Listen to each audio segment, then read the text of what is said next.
ఓం నమ శివాయ. నిన్న ఉదయం కార్తీక దీప బ్రహ్మోత్సవాలలో భాగంగా అరుణాచలంలో పరమ పవిత్రమైన 63 మంది మహాశివభక్తులైన నాయనార్లను ఊరేగింపు కార్తీక బ్రహ్మోత్సవాలలో ఆరవ రోజు చేయడం తప్పనిసరి.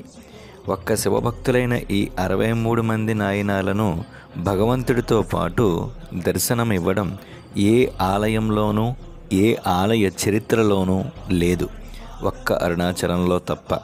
63 మంది నాయనార్లు తిరుమాడ వీధులలో భక్తులకు నిన్న దర్శనమిచ్చారు. 5-10 శతాబ్దాల మధ్య తమిళనాడు రాష్ట్రంలో నివసించినట్లుగా చెప్పబడుతున్న ఈ 63 మంది నాయనార్లు గొప్ప శివభక్తులు.